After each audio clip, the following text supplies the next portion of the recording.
ஸ்ரீ சக்தி polytechnic கல்லூரி இருபாலர் கல்வி நிறுவனம் இந்த ஆண்டு முதல் artificial intelligence and machine learning குறித்த பாடப்பிரிவை நடத்த உள்ளோம். செயற்கை நுண்ணறிவு அதாவது AI வேகமாக வளர்ந்து வரும் தொழில்நுட்பம். AI கற்றுக்கொள்பவர்களுக்கு எதிர்காலத்தில் பல வேலை வாய்ப்புகள் இருக்கும். ஸ்ரீ சக்தி பாலிடெக்னிக் கல்லூரி, சேனாச்சிப்பட்டு, செங்கம், திருவண்ணாமலை மாவட்டம்.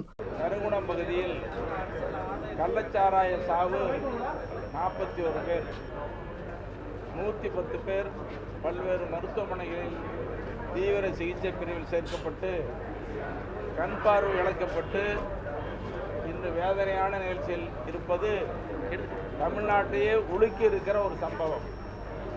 தமிழ்நாட்டு மக்களை நிலைகுலைய வைத்திருக்கிற சம்பவமாக பாட்டாளி மக்கள் கட்சியின் சார்பிலே பார்க்கிறோம். ஆகவேதான் இன்று இந்த கள்ளக்குறிச்சி கள்ளச்சாராவை கண்டித்து பாட்டாளி மக்கள் கட்சியின் சார்பில் சட்டமன்றத்திலிருந்து வெளிநடப்பு செய்திருக்கிறோம். அரசின் கவனத்திற்கும் கொண்டு சென்றிருக்கிறோம். குறிப்பாக கள்ளக்குறிச்சி கள்ளச்சாராய சாவு என்பது இது வேறு எங்கும் நடக்கவில்லை.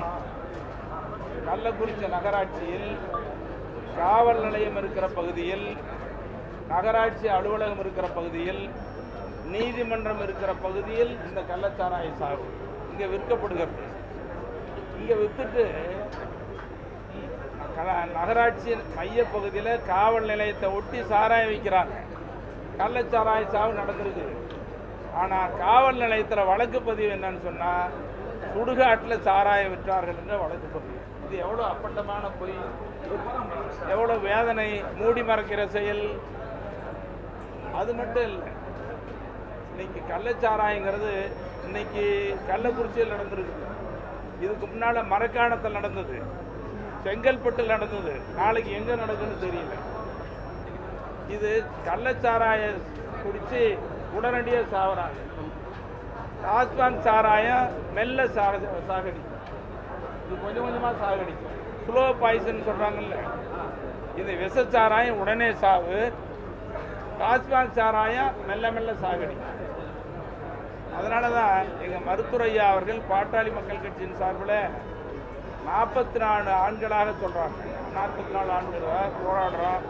பல மாநாடுகளை நடத்தியிருக்கிறோம், போராட்டங்களை நடத்தியிருக்கிறோம். தமிழ்நாட்டில் ஒரு சொட்டு மது இல்லாமல் மது விலக்கை அமல்படுத்த வேண்டும், முழு மது விலக்கு கொள்கையை நடைமுறைப்படுத்த வேண்டும் என்று பாட்டாளி மக்கள் கட்சியின் சார்பில் சொல்லியிருக்கிறோம். இப்போ நான் சட்டமன்றத்தில் கூட பேசணும். CBCID விசாரணைக்கு அரசு உத்தரவிட்டிருக்கிறது. இது என்ன நடக்க போகுது? ஒன்றும் நடக்காது. அதிகாரிகளை சிலர் மாற்றம் செஞ்சிருக்கிறாங்க, இடைநீக்கம் செஞ்சிருக்கிறாங்க. இதனால எந்த பலனும் ஏற்பட போவதில்லை. அதனால இந்த கள்ளச்சாராய சாவு குறித்து CBI விசாரணை வேண்டும் என்று சட்டமன்றத்திலே பாட்டாளி மக்கள் கட்சி வலியுறுத்தியிருக்கிறது. CBI விசாரணை வேண்டும். அதோட கள்ளச்சாராயம் சொல்றாங்க.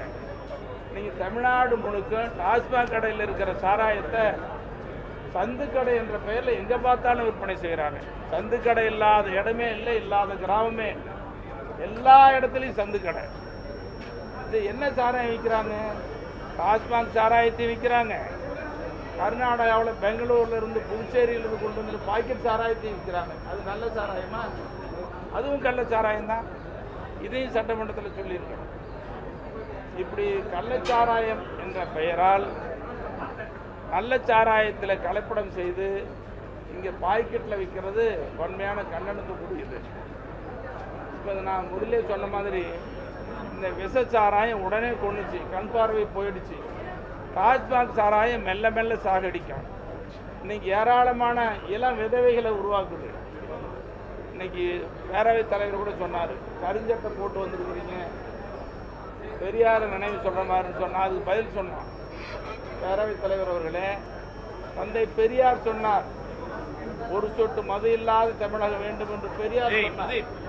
பெரியார் வழியில் நடக்கிற ஆட்சி அண்ணல் காந்தியடிகள் சொன்னார், பெருந்தலைவர் காமராஜர் சொன்னார், பேரறிஞர் அண்ணா சொன்னார், மூதறிஞர் ராஜாஜி சொன்னார். தமிழ்நாட்டில் முழு மதுவிலக்கு வேண்டும் என்று சொன்னார். மது இல்லாத தமிழகம் வேண்டும் என்று சொன்னார்கள். இது மத சார்பற்ற அரசு, எல்லா மதங்களையும் போற்றுகிற நாடு என்று சொல்லுகிறோம். அப்போ எல்லா மதங்களும் சொல்லுகிறது மது கூடாது என்று சொல்லுகிறார்கள். அப்படிப்பட்ட சூழ்நிலையில் ஏன் டாஸ்மாக் கடையை நடத்தணும்? உச்சநீதிமன்றமும் சொல்லிடுச்சு. இனி புதிய கடைகள் திறக்கக்கூடாது, டாஸ்மாக் கடை வேண்டான்னு சொல்லியிருக்கு. அப்படி இருந்து எங்கே பார்த்தாலும் கடையை திறக்கிறாங்க. அது பல்வேறு பேரில் விற்கிறாங்க. சந்து கடன் ஊருக்கு. இது மனித குலத்தையே சீரழிக்கிற நடவடிக்கை. அப்புறம் இந்த போதைப் பொருள் கஞ்சா, மது மாதிரியே கஞ்சா அப்படின்னு. இது கஞ்சா மிட்டாய் வடிவத்தில், சாக்லேட் வடிவத்தில், திரவ வடிவத்தில் வந்துருச்சு. மாணவர்கள்லாம் இன்னைக்கு அதை போட்டுட்டு வீணாக போகிறாங்க. இது லாபத்துக்காக நடத்துறதா? மனித உயிரை பார்க்க வேண்டாமா? மக்கள் நலனை காப்பதற்கு, மக்களை காப்பதற்கு மதுவை ஒழிக்க வேண்டும் என்பதுதான் மருத்துவரையாவுடைய கொள்கை. பாட்டாளி மக்கள் கட்சியினுடைய தொடர் போராட்டம். ஆகவே சட்டமன்றத்தில் இன்று நாங்கள் வலியுறுத்தி பேசியிருக்கிறோம். தமிழ்நாட்டில் முழு மதுவிலக்கு வேண்டும். இந்த கள்ளக்குறிச்சி கள்ளச்சாராய சாவை பாடமாக ஏற்றுக்கொண்டு, இது ஒரு படிப்பனையாக ஏற்றுக்கொண்டு தமிழ்நாட்டில் முழு மதுவிலக்கை நடைமுறைப்படுத்த வேண்டும். இதுக்கு முன்னால் திமுக சார்பில் சொல்லப்பட்டது, நாங்கள் ஆட்சிக்கு வந்தால் மதுவிலக்கு அமல்படுத்துவோம்னு சொன்னீங்களேன்னு கேட்டப்ப சட்டமன்றம். இப்போ ஆட்சிக்கு வந்தாச்சு, 3 வருஷம் ஆச்சு, மதுக்கடைகள் மூட வேண்டாமா? ஆகவே இதையெல்லாம் கண்டித்துதான் பாட்டாளி மக்கள் கட்சியின் சார்பிலே கருஞ்சட்டை அணிந்து இன்று வெளிநடப்பு செய்திருக்கிறோம். மீண்டும் மீண்டும் தமிழக மக்கள் நலன் கருதி, தமிழக மக்களின் வாழ்வை காப்பாற்றுவதற்கு, இளைஞர்களை சீரழிப்பிலிருந்து மீட்டுக் கொள்வதற்கு முழு மதுவிலக்கு வேண்டும். டாஸ்மாக் கடைகள் மூட வேண்டும். போதைப் பொருள் எங்கு விற்காமல் பார்த்து கொள்ள வேண்டும். இப்போ இந்த போதைப் பொருளும் கள்ளச்சாராயமும் காவல்துறைக்கு தெரியாமல் நடக்குமா? நேற்றுக்கு இன்னைக்கு நடக்கலை, கள்ளக்குறிச்சியில் தொடர்ந்து தான் நடந்துகிட்டு இருக்குது. இப்போ செத்துருக்கிறாங்க, நடவடிக்கை எடுத்துருக்கிறாங்க. இந்த நடவடிக்கை போதாது, இது தீர்வாக அமையாது. ஆகவே தான் முழு மதுவிலக்கு தான் இதுக்கு தீர்வு என்பதை பாட்டாளி மக்கள் கட்சியின் சார்பில் வலியுறுத்தி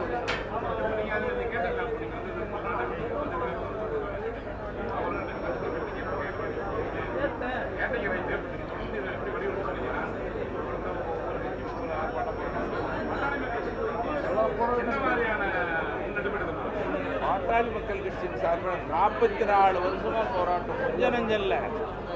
இப்போ மாவட்டந்தோறும் மகளிர் மது ஒழிப்பு மாநாடு. அது மட்டும் இல்லாமல் காந்தி பிறந்த நாளில் 1000க்கும் மேற்பட்ட விதவை பெண்கள் சாராயம் குடித்து இறந்த இளம் விதவைகளை கொண்டு வந்து காந்தி படத்தை, காந்தி சிலையை வச்சுக்கிட்டு மருத்துவரையை போராட்டம். இன்னும் சொல்ல போனால் தமிழ்நாட்டில் மது ஒழிக்கப்பட வேண்டும் என்று தொடர்ந்து போராடுகிற தலைவர் காந்தியடிகளுக்கு பிறகு, பெரியாருக்கு பிறகு, பெருந்தலைவர் காமராஜர், பேரறிஞர் அண்ணாவுக்கு பிறகு போராடுகிற தலைவர் மருத்துவரையா. பாட்டாளி மக்கள் கட்சி தேர்தலுக்காக, வாக்கு வங்கிக்காக, மக்களை காப்பதற்கு.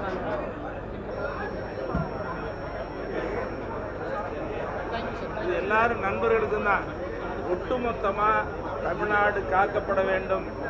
இளைய தலைமுறை வீணா போயிட்டு இருக்குது, மாணவர்கள் வீணா போறாங்க. இதிலிருந்து காக்கணும், மீட்டெடுக்கணும்னு சொன்னா போதைப் பொருளை ஒழிக்கணும், டாஸ்மாக் கடையை மூடணும்.